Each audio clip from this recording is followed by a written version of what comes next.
Hello, Bethany. Well, it's Tuesday. Well, actually, it's Sunday night. That's when I'm recording this, but this is Tuesday's devotion. I'm going to be on vacation for this week. I'll be back for Julie Green's funeral service on Saturday, but taking a little Sabbath. You know, Sabbath is very important, taking a time of rest. Even the entire creation story is built around Sabbath. God created in 6 days, and then on the seventh day he rested, as an example. And with the Israelite people, they were a group of people who were enslaved. And slaves typically don't get Sabbath. They're worked 7 days a week. They're worked until they die. And so it was important when they found their freedom to celebrate Sabbath. But not only Sabbath, but also they had 7 years of a sabbatical year where all slaves were freed. They had 49 years where all land was returned to the original owners. It was a way of rejuvenating, of reinvigorating, re-inspiring the community. Letting the fields rest every 7 years was a way of rejuvenating the fields.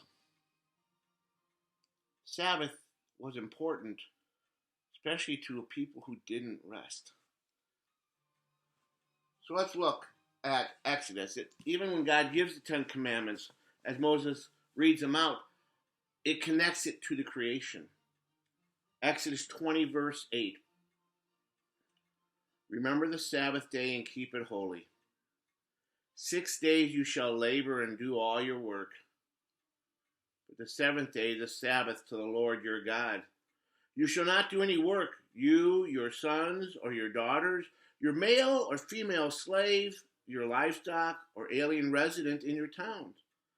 For in 6 days the Lord made the heaven and earth, the sea, and all that is in them, but rested the seventh day.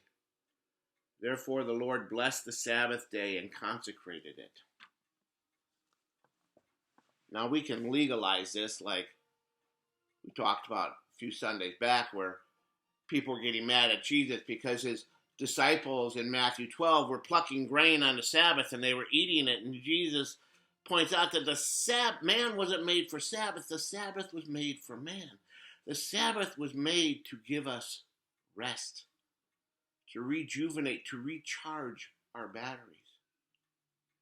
Now, I agree with Martin Luther a lot, but part of his discussion of the third commandment doesn't quite cover all that's important. I mean, what he covers is very important in the small catechism and large catechism, which I like very much. I love them, but let's read the small catechism. The third commandment. Remember the Sabbath day and keep it holy. What is this, or what does this mean?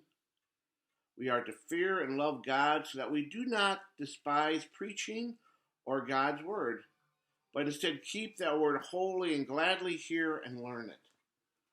Luther is right. The Sabbath is a day for us to worship, to bring praise to God, to hear God's word, to learn God's word.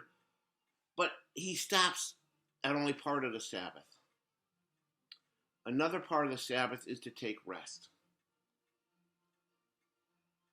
The fact that we're in a society that allows us to take vacation even is a marvelous thing. To be able to rejuvenate. The last few weeks, few months have been hard.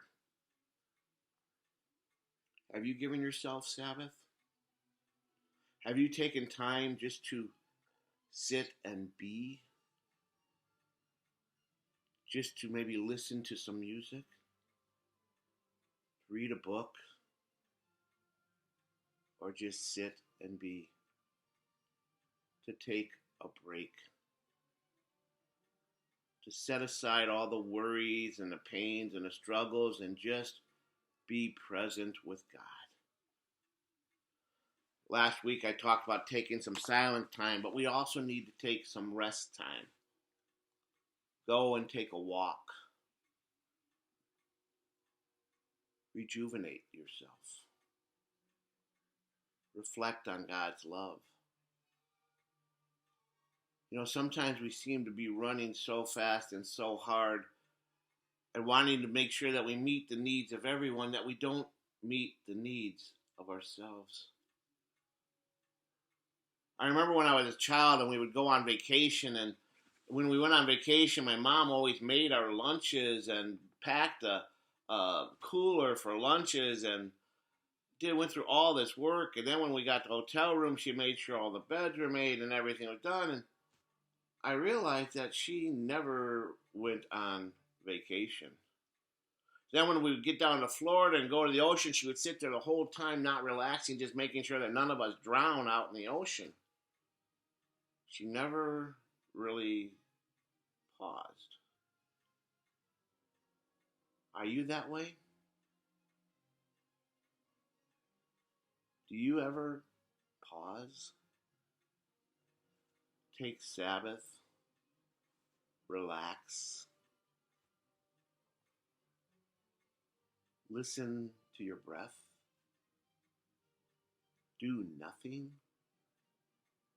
Do you ever allow yourself to be bored? See, I don't know if we really know what boredom is anymore. Because we always have to be doing, active. And staying healthy is great, but sometimes we just need to stop and pause. So this week I'm going to stop and pause a little bit. Probably not going to do much of anything but work in my garden, which rejuvenates me and energizes me. To sit and relax out by my fire. To listen to the fountains in the pond that we have.